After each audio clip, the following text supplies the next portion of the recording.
Hey there. Look at this lighting. This is what I got today. I know my lighting hasn't been great yet, but my ring light just blew out. So, this is what we have. I guess this is kind of like the subject of this video. How are you doing? In the last videos, I started going into this process of the what I call the inner Holy Trinity family. So inner child, inner mom, inner dad. And I must say I'm having very real life things happening. Like, after 2 days of practicing that, I got so tired from doing one of the things that I do, which is make these henna tattoos. I was up every night until 1, 2, 3, 4, 5 a.m. And I've just been getting so tired, and of course realizing that I have to change this structure that I have. So maybe no more henna tattoos for me? I'm not sure. I really love them.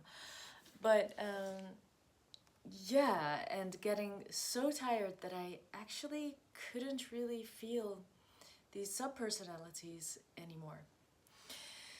So, real life is, I guess, what I mean by that.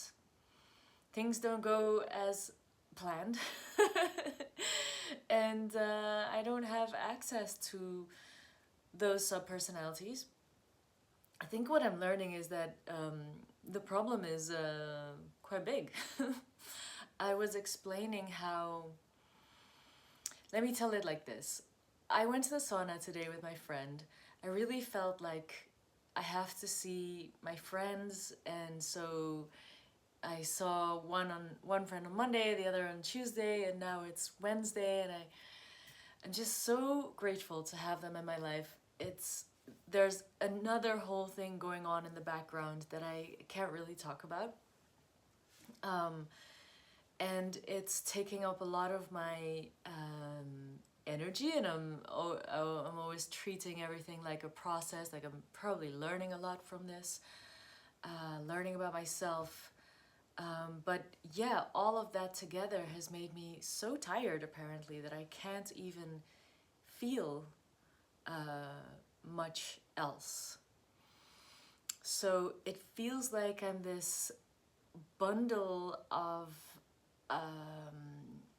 like nervousness and stress and tiredness, so that I don't actually have access to this inner world. It's all kind of an overall dissociated time. At the same time, I have somehow more energy just because of my hormonal cycle. In case you didn't know, the feminine hormonal cycle is much like the moon phases. It might not always match up or sync up with the literal moon cycles, but in case you didn't know, when you don't see the moon, when it's dark moon, there's like the least amount of energy for all life on earth, like plants and anything that lives by the light. And as the moon gets bigger, it kind of climaxes at full moon, and then we have the most amount of energy. And for females, it's like our the most amount of testosterone that we have when there's the time of ovulation. And after that, it gets less and less and less, and the female body also gets more sensitive and starts to turn to the inside world. So the attention and the energy goes inwards, more contemplative.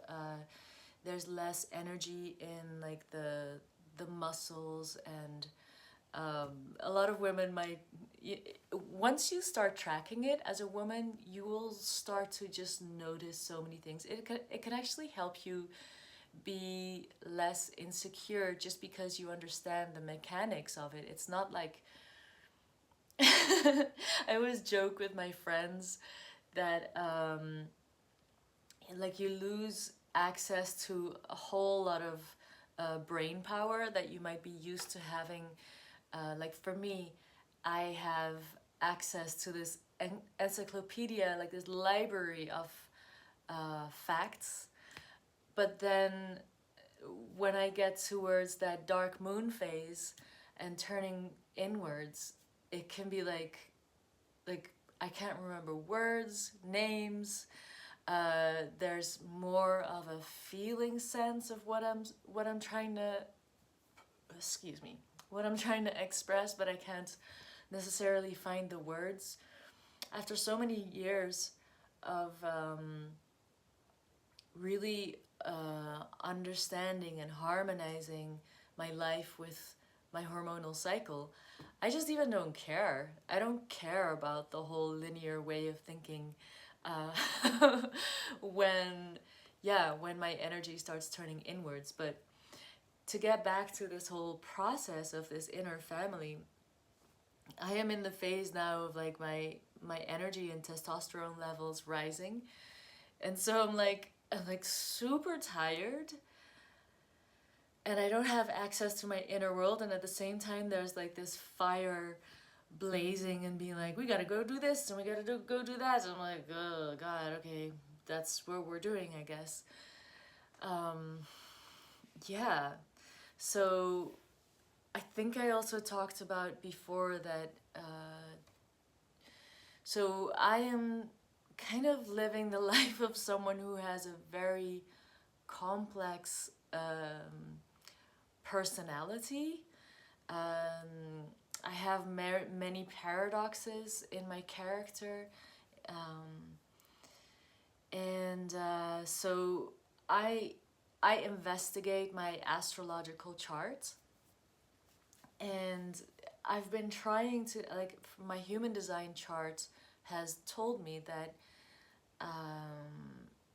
consistency is actually something that will really help me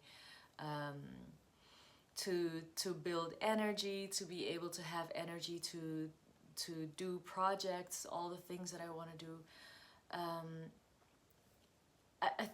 I think it's kind of like, if I know how to structure my day and I just stick to that, then it starts to become obvious what I can and can't get done in a day, and that helps to make choices. So I've never really had that. Like most people, if you're not, if you don't have your own company or you can decide your own work times, then you're moving in the flow of what someone else has determined that you should do. I guess that's most people, right? You have a job, you're supposed to be there at whatever time, but or you live in nature, you wake up with the sun. That could also be. But for me, it's kind of never been there. Yeah, I've been to boarding school, and then there's this. I operate pretty well within very authoritarian structures, but I know that's not where my soul is headed in this life. Anyway, what I'm trying to say is, I'm trying to get structured, but I'm not. I'm failing. Yeah, yeah. The more I push for like structure, the harsher like the consequences. It's like, and I have done this for years. So today I decided to start looking at my charts, my astrological charts, and that's what I'm going to be talking about, how that's going. Because every time that I'm always learning. I give a lot of readings, and I have done to all my friends in these last couple of days. It's so much fun to me. I love giving readings to people that I know, because I can see what's going on in their lives, or I can see what the consequences of the reading are. And then it always gives me like these obscure insights into charts that I had never seen before. And I'm not talking about like just because I'm like learning astrology. I have been doing astrology for more than 2 decades. But I tend to just like my intuition will just give me new information that I had never put certain pieces together, and I've never seen other people put those pieces together, especially since I used many different systems, and I can start to see um, how they sometimes come together. I always like to just keep them apart because often they have like they're looking at things from different angles, and you don't want to just smush it all up. But yeah, I always do tell people like I'm an amateur, even though I'm so keen on details and so keen on foundations, that I just I will learn a lot from really great astrologers, and I don't like getting readings from people that are kind of floaty and just only using their intuition, even though that can be great. But for me personally, like I need to feel like this person knows more than me. And so I always have to find people that are like the best. Anyway, I don't know why I had to say all that. I just, yeah, it's like a funny thing that I keep calling myself an amateur because I am not those people that I think are great, but I want to be that great. But obviously I look at very different details. I think it's so great that there's so many people out there looking at all of these systems like human design and gene keys and astrology and the I Ching and Chinese astrology, that we're now able to see so many different things coming together. If you get someone who knows the foundations really well, oh my god, that'll change your life.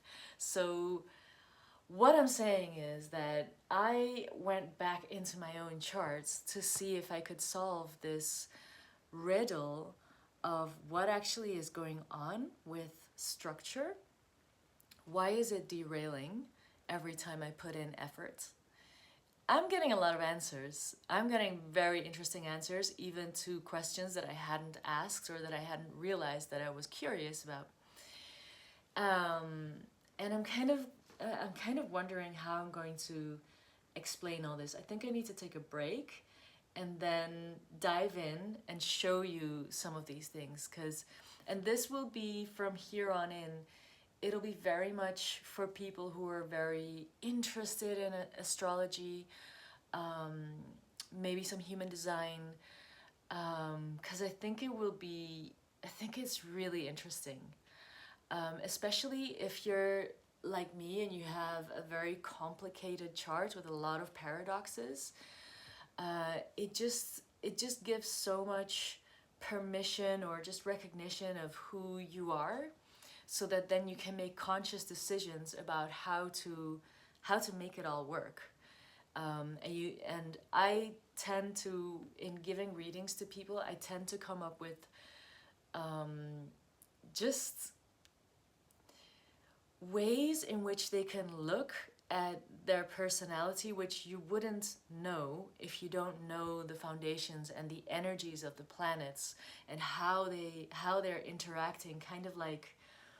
It's kind of like your personality is this house, and you've got all these different rooms, and then you've got all these people that live in the house, but they're all kind of different. Like there's 5 of them that are really like your personality, like how you are with yourself and how you experience the world. And then like it'll be like how all these 5 different personalities, how they are roommates, how their relationship is to each other, what kind of personalities they are. And it'll tell you a lot about, like, the moon is like how you tend to emote, and the relationship, like, for me it's like the sun and the moon, Like the sun, my sun tends to be like all shining and being like, yeah, this is me, and it kind of overshadows my moon, and the moon is like the emotions, but it's also the moon also tells of the inner world and saying like, this is actually my what my need is. This is what I'm feeling, this is what is going on. And to honor the moon means to bring so much nourishment to the being, to your being. So much wisdom comes out of understanding the moon. So I am teaching myself through these subpersonalities in my house. Like whenever the sun is running around doing its thing, and I start to feel like something going on inside, like the sun needs to go find the moon and spotlight the moon, and give, just like the seer and the feeler, like the masculine kind of energy of protection and containment and giving presence, holding space. Like my sun has to actively go and hold space for my moon, and yeah, and like giving them a kind of healthy way to be. Just knowing all of these things about these personalities, that really helps. And for example, I think I have like yeah, I have Mars squaring my sun.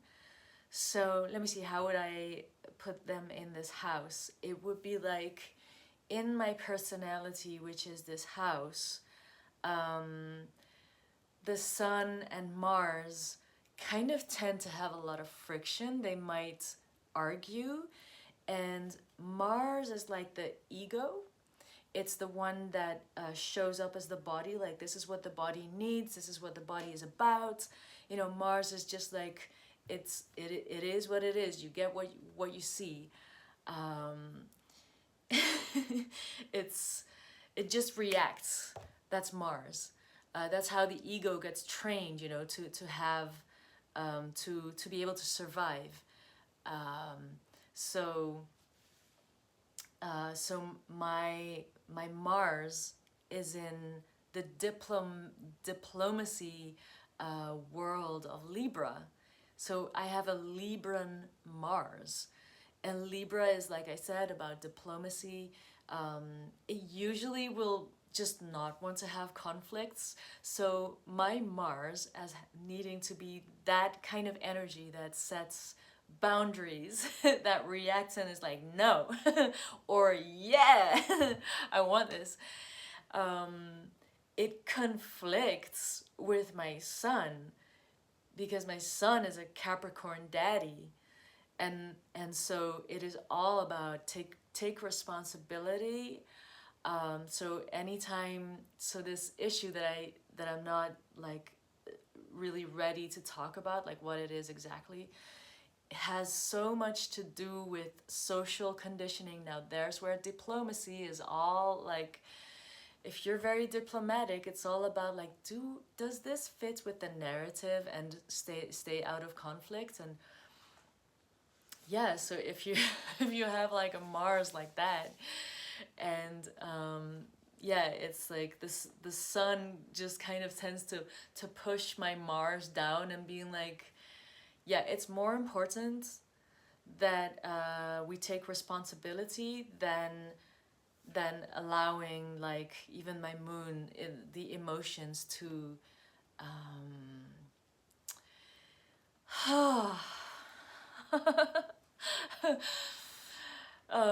yeah, my son is like Daddy King saying, I want you to take responsibility before you act on anything. And my diplomatic Mars is like, yes, I agree with you so much. And but Mars is supposed to be like, fuck you, I'm gonna do what I need to do, like then I already did it. That's like Aries, you know. Mars is the ruling planet of Aries. So anyway, so they're not very good housemates, and so, but then the beautiful thing with this is that I'm sorry if there's too much jargon, and you must tell me if it's way too much. But like the sun is this big body, big personality that is just the one that's like learning to figure, like especially a Capricornian sun is always like, when it starts to understand how things work, it can actually manage. It's like a great manager. It'll go, oh, all right, I needed to now manage Mars, and because actually we need Mars, because like I've been talking about codependency, and with a Mars, a Libran Mars, yeah, you can get into codependency because everyone has Mars somewhere, but Mars in Libra is like a very weak position. So depending on how the other roommates in the house are, they might just sit on Mars because it's easier. So the way you can see this, like if you're growing up, right, and let's say you're a toddler and you sort of got to survive in whatever world you've been, dropped in, and like all of these all of these roommates in the room, or housemates in the house, they're all gonna be like fighting it out, and just like Saturn's super heavy. It's like a big planet. It'll just like, yeah, there's no use fighting with Saturn. Saturn always wins. And the sun is like this blazing thing that, depending on what quality of what zodiac sign it gets, it'll be easier for it to do its thing, or it might be harder for it to do its thing. A Capricornian sun, Capricorn being in the northern hemisphere, it's in the winter. Yeah, the sun isn't really great there. The sun is very serious there. It's like the sun tends to then like look to the future and want to build something that will last. So it's interested in how do things work, and not really emotional. It's interested in survival. Yeah. Conserving energy. And so it doesn't like things that act out. It doesn't like fun as much, unless like the Capricorn has this goat and goat at the front, and the back is like a fishtail. That's the old symbolism of Capricorn, and that fishtail does actually mean like it has the capacity to be very spiritual and to understand the cosmos, because it has evolved from the Sagittarius, and the Sagittarius has like discovered the cosmos and the laws of the cosmos, and now it's evolved into this Capricornian daddy that's like, okay, we're gonna now sort this out and make it work. Like, I don't care about all of this frivolous stuff, we're gonna make it work. And so when you got a really like evolved Capricorn daddy, it's like, yeah, it will take everything that it's learned from the other parts. Like when now you've grown up and you've seen like, hey, every challenge is something that I can use to learn. And then this Capricorn sun can actually be the incredibly grounded daddy manager that starts to give everyone the right role that they can play. And Mars, as a very non-diplomatic planet, can then be, imagine giving the god of war the role to be diplomatic. But now the sun, like that's how it works in my charts, the sun has realized that I need this Mars person, I need this housemate, because there's stuff going on in this house that is not working for anyone, and I need to let this Mars do some house cleaning, tell others what to do, or you know, give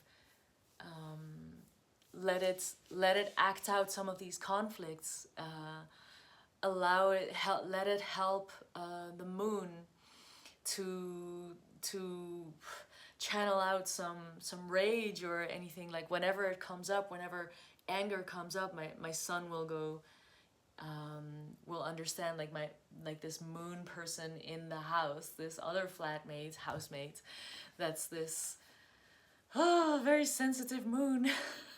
It's like, oh, we need the moon to have like a podium, and let her emote, because it's gonna make us all more wise. So anyway, that's how I look at the astrological charts and the places where which houses the planets are in. And so I look at the themes that go on in someone's life, like in my own. Yeah, and I'm starting to find a lot of stuff there. All right, I guess after this I'll film what I'm doing. It's one day later. I still don't have good lighting, but this is how we're gonna do it. All right, let's go.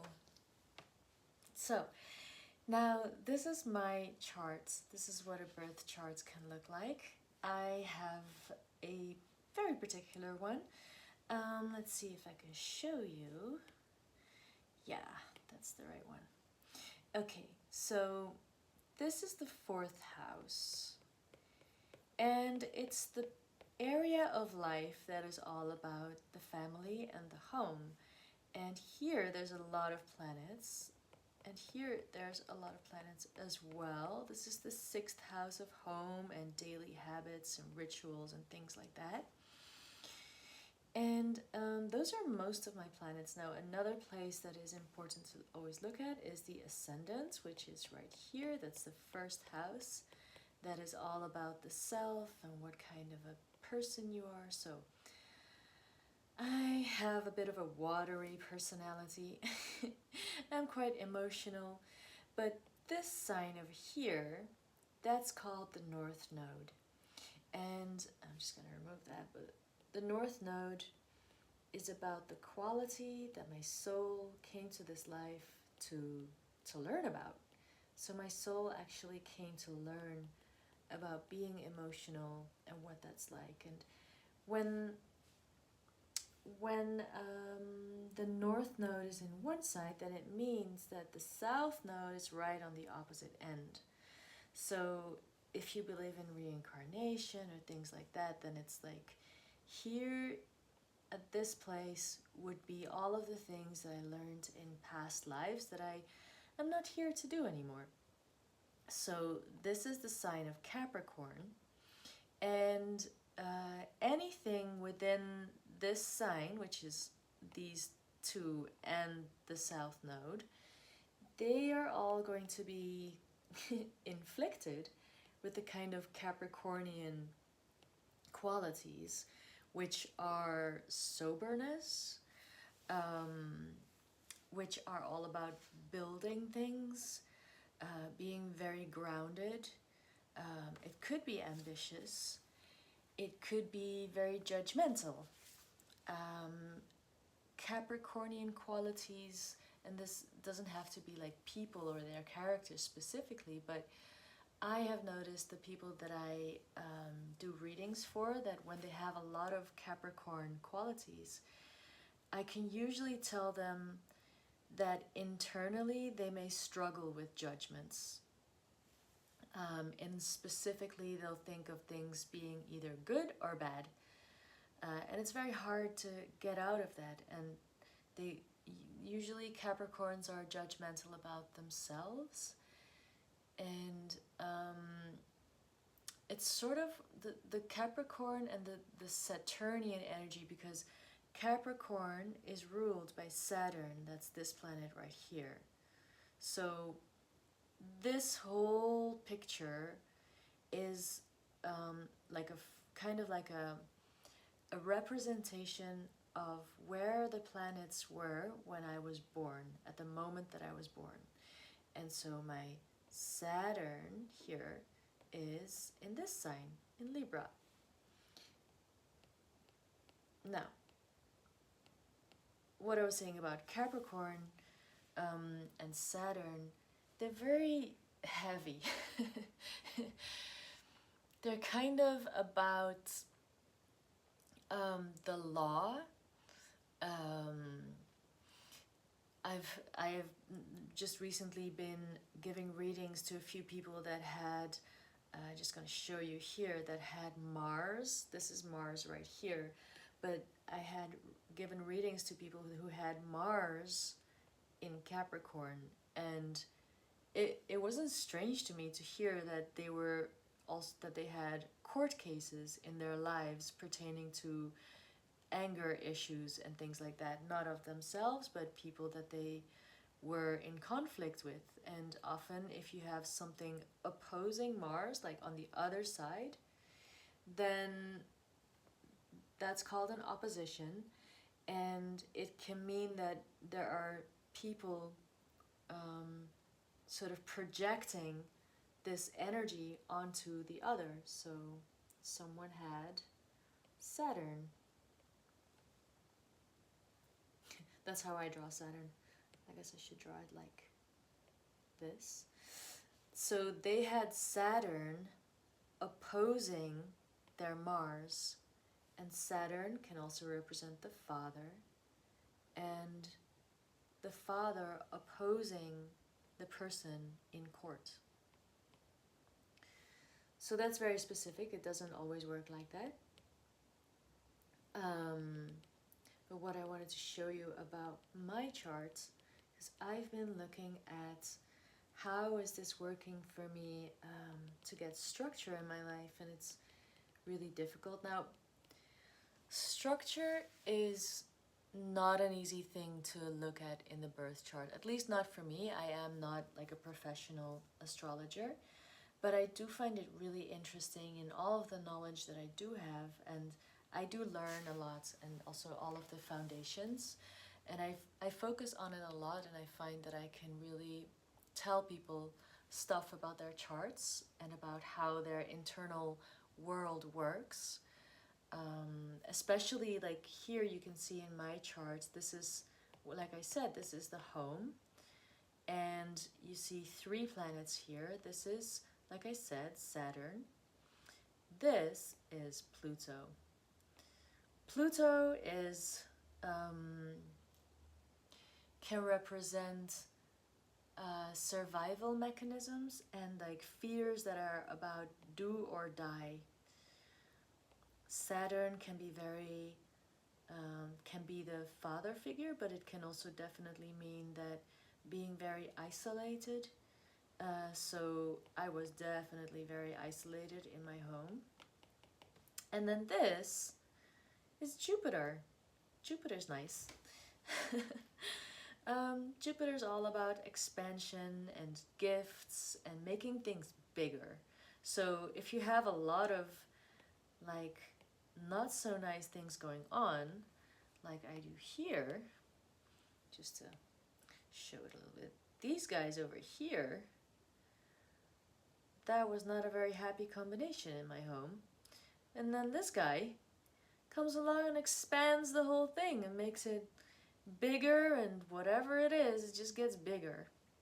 So yeah, that's, I'm not telling you anything about really what happened in my home, but now we're going to the energies as they are today, and looking at structure. Now, Saturn is very much about structure. Saturn loves structure. Saturn's all about the reality train. And Saturn, being the ruler of my work life or my daily life. But my daily life is now being split up. So this is the 6th house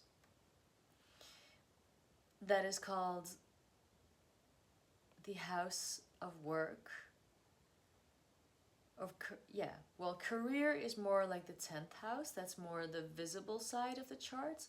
All of this that is above the upper parts of the circle, that's like where you're most visible to the outside world. And below is where it's invisible. It's more like the inner world. But now here I'm looking at the 6th house, which is daily stuff, just getting things done. And here you can see 2 of these. Oh, let me get a different color. I know I'm making this really messy, guys. I hope you can see it. So these 2 planets, that's the Moon and Neptune, they are in the sign of Sagittarius. So they are all about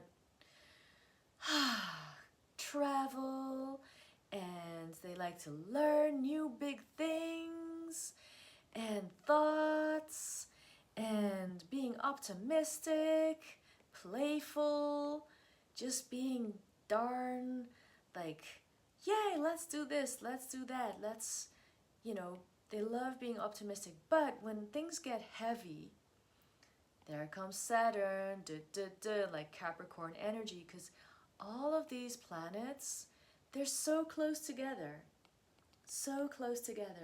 that they don't really know how to separate out and be separate entities until like we learn stuff. And happily,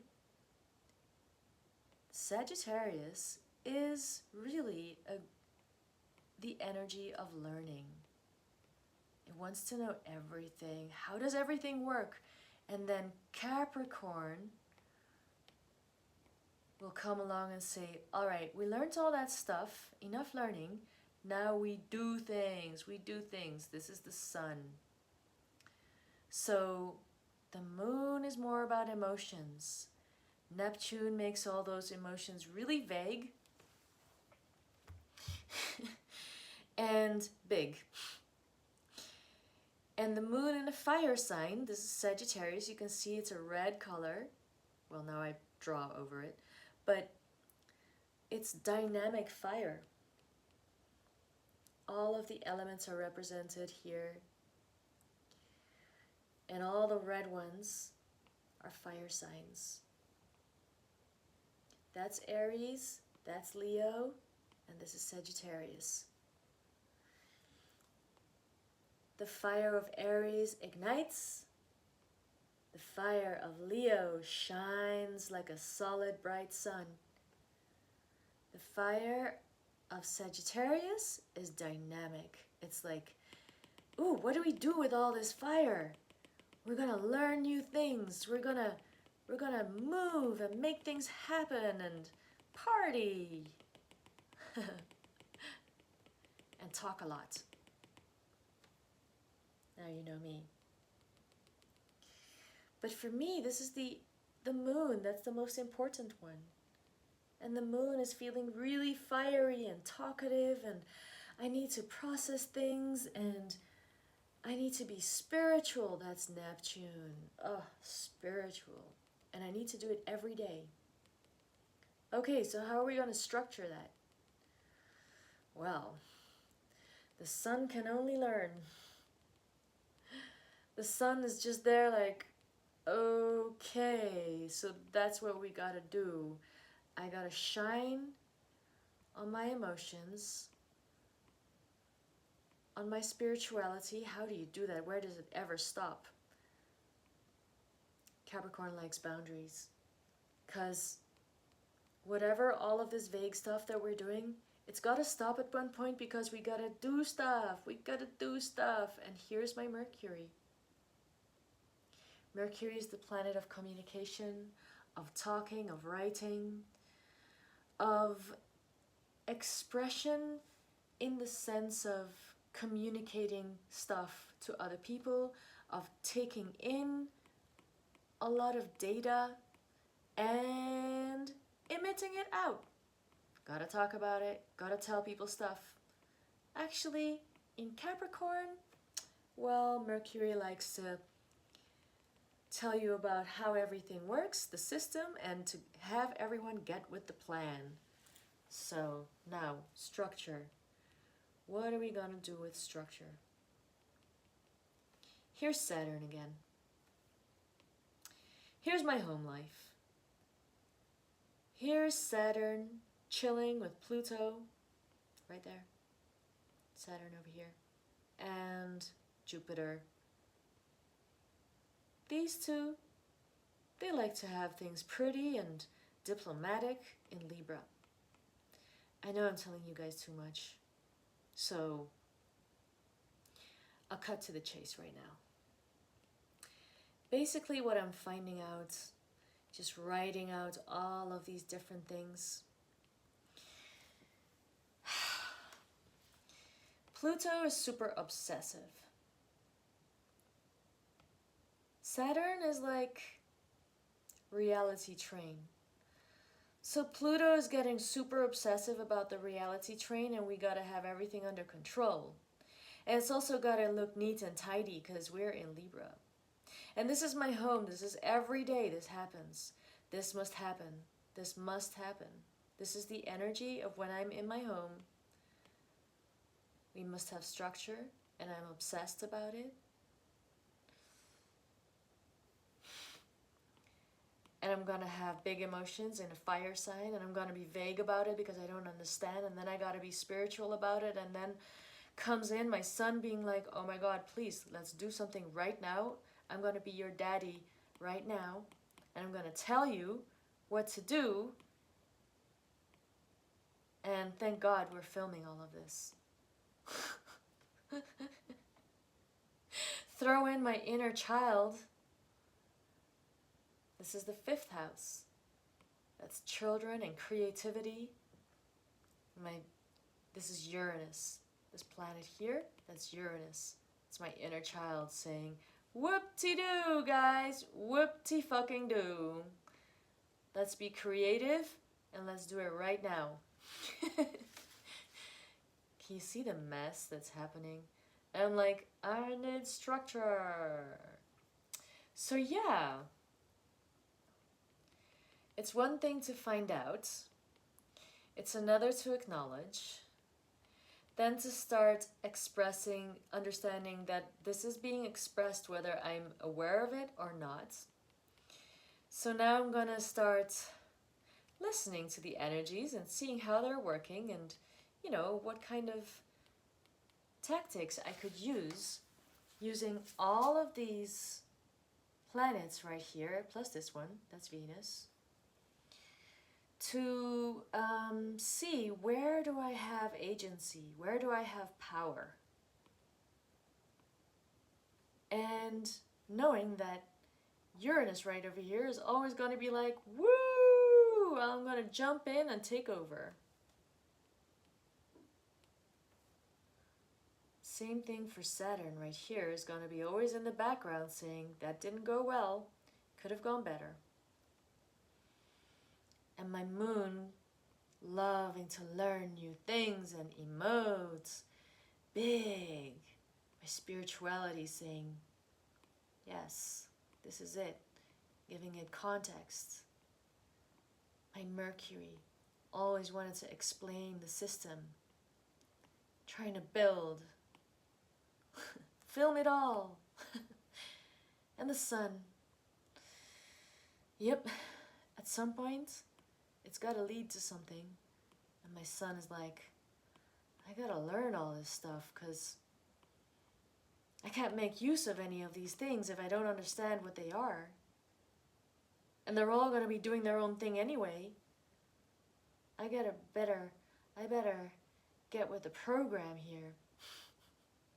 So this is the way that I look at the charts. And then I combine this with human design, and I have already shared a little bit about the arrows. So in human design, you have the head that looks a little bit like that. There's a triangle there. The triangle is white actually in my chart. And then you have this. It's another triangle. And then you have these arrows. So with me, the arrows point like to the left at the top and to the right at the bottom. Now, we're still responsible for our own lives, right? But what I'm learning with human design, that there's many ways to look at these arrows. But one thing is, here's the line in between. This is how the cognition works, how the mind works. And here with me, it says here that my mind likes to have structure, consistency. It likes to focus on things.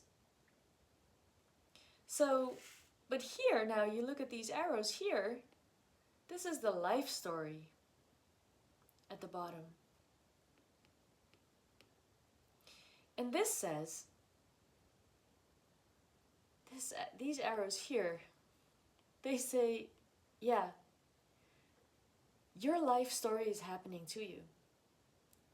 You're supposed to surrender to it.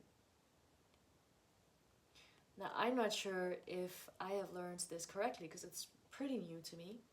And I've used these arrows for different other reasons that have worked really well for me. It's the reason why I'm now focusing on human design so much, because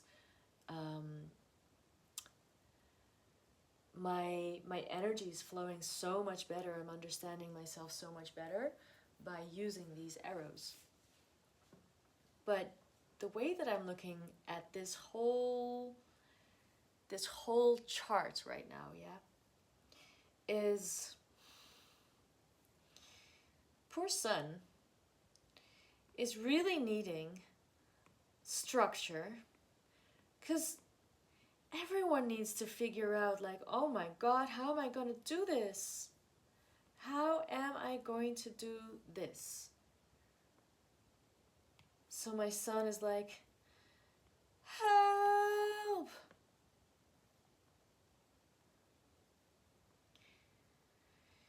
And a lot that you see in the astrological charts, I can see in the human design as well. But I'm still learning, and I don't know any people that are actually really good at this. So at this point, I feel like we're all pioneering. But things that I do understand is, like, my son is having to really, really learn. And it's such a hard position to learn because, like I said at the beginning, there's this point here that's called the South Node.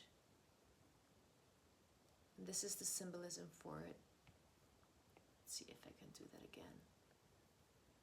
It's this, like, yeah, that didn't get much better, I know. Let's make it orange.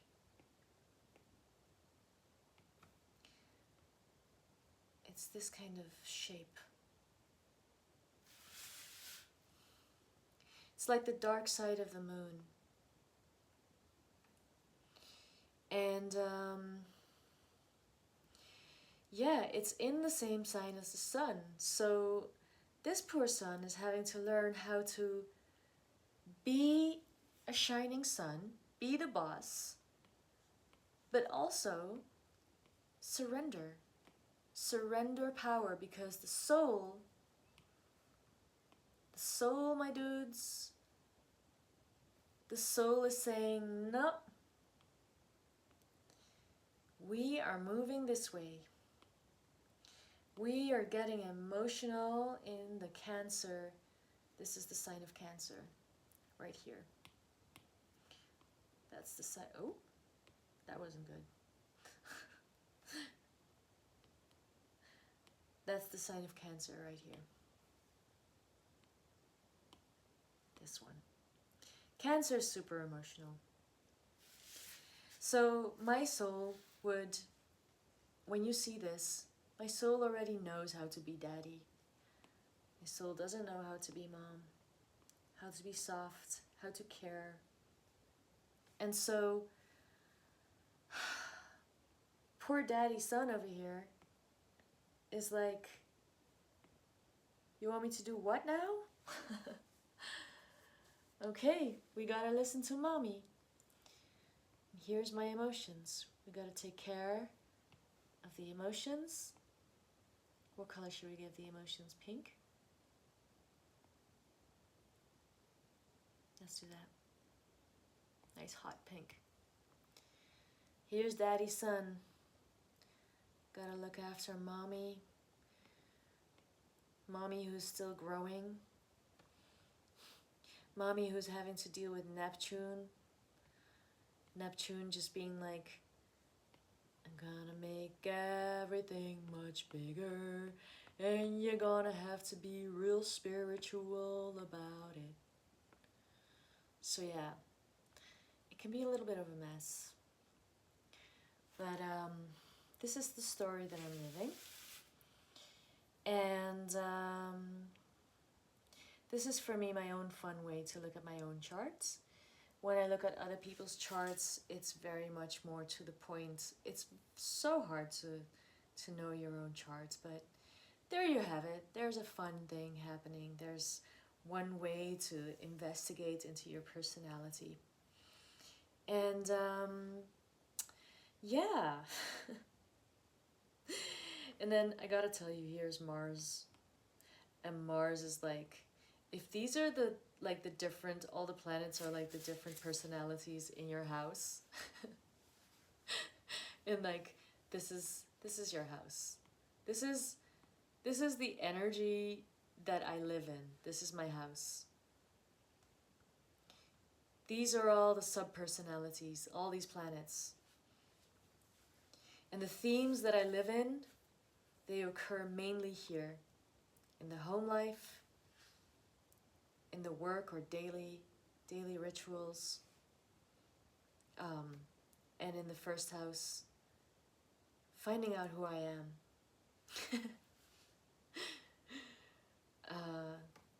Yeah. So basically, structure is like an ongoing project. My life is all about learning how to do all of these systems, getting to know the depth of things. Ooh, depth of things. That's where Jupiter comes in the sign of Scorpio. I track everything, and I remember everything, and I use it. Jupiter is the ruling planet of Sagittarius. I will use all of this. And then my inner child goes, peekaboo, I already knew all this. Anyway. So I hope you had fun listening to me talk about my chart. If you would like a reading or want to know more about yourself, don't ask me about structure because I'm learning about that. But I do know a lot about anger, how anger gets suppressed, how the emotional things work, how communication works, how you want to say the truth, and how you might know stuff before anyone else. The role of beauty in your life. Well, lots of things like that. Yeah. So, what else can I say about this? I tried to make a video earlier today that was also about this, but my phone was full, and I'm wondering even now if it's recording at all. Yes, it is. Okay. So I hope this, I don't know what this could have helped you with, just maybe confuse you or make you really curious about astrology and human design. I hope the second thing. And if you want to know some stuff, I love doing readings, and you can always contact me and I can let you know about pricing. until my website's done, and then you can go and see over there, and everything will be there in the description. So have a blessed day, and thanks for watching. Bye.